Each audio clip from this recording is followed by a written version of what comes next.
Hi, and welcome to Fort Smith Focus. My name is Josh Bufink. I'm the Public Relations Manager for the City of Fort Smith, and today we have a very special guest joining us. This is City Director Neal Martin, and you may have seen Neal on his social media series, Give Me 5, where he looks back on a previous board meeting, and then he also looks forward to the upcoming board meeting that week. Super informative, very thankful that you do that. But today we're talking about a very specific topic, and it's something I know that people are excited to hear about. It's streets and street repair. And everybody likes streets. We get a lot of messages and a lot of people reach out to us about streets and street repair. So with that, we're going to dive straight into these questions.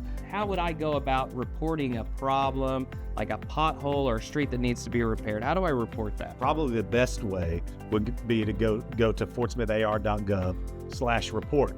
There you can report any issue. You can also go to fortsmithar.gov/contact, and you can contact a specific department, and that'll go to our team, and our team will get a chance to evaluate it and go out and take a look at it. You can also call the Citizens Service Center at 784-2262, and you could speak to someone and tell them about pothole or whatever. How do we determine the schedule for street repairs? Every year, our engineering department and our streets department are evaluating our roads. Yeah. So, they're taking citizen feedback, they're taking board feedback, they're looking at economic drivers, they're, looking at a variety of different things, condition of the road.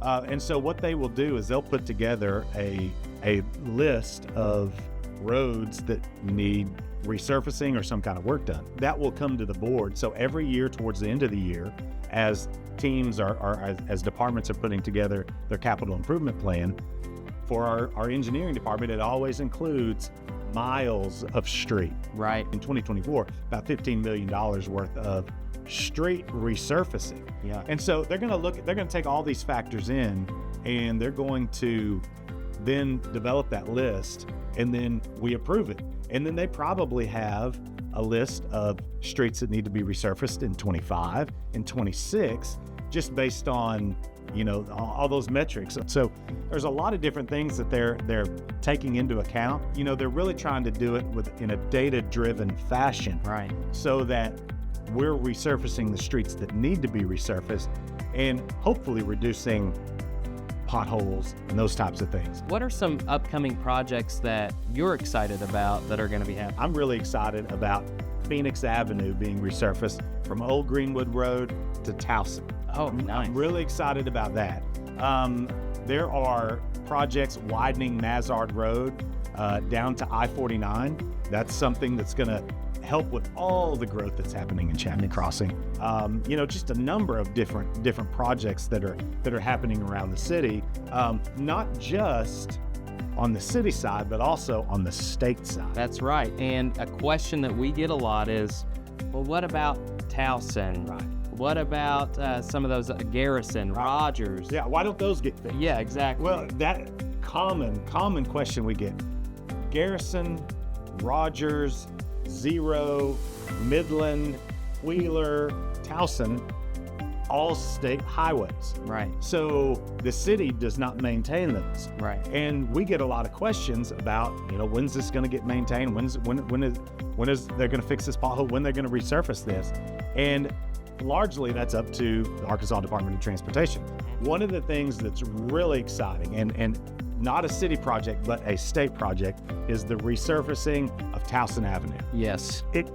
So many people reach out to us and are asking about Towson Avenue.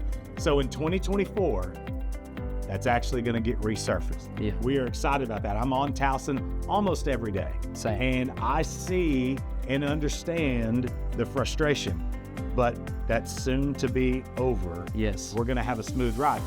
How is this stuff paid for? So the overlays, maybe new streets. I know we did, the Lee Avenue extension. We've got an extension coming for Spradling that'll connect that neighborhood and that part of town straight to the riverfront, which is amazing. Right. How is that stuff paid for? In 1985, the citizens of Fort Smith passed a 1-cent sales tax for streets, bridges, and drainage. So all three of those are paid out of the 1-cent sales tax. And it's a 10-year tax. So every 10 years, it comes up for vote. It'll be up for a vote in 2025. We're nearing the end of it. That 1% sales tax is very valuable in order to be able to get our roads to the condition that our citizens expect and deserve. Thanks again for joining us. I really appreciate you being here.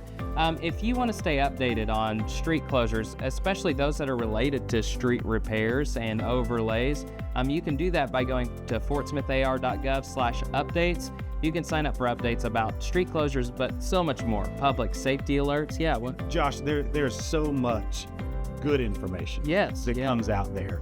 I encourage everyone to sign up for that, get an email or a text alert. Yeah. You will have so much information at your fingertips. It's really good. Certainly. Well, thank you again for joining us on this episode of Fort Smith Focus. We look forward to seeing you back next month for another episode. But until then, remember, we are Arkansas's trailblazing city.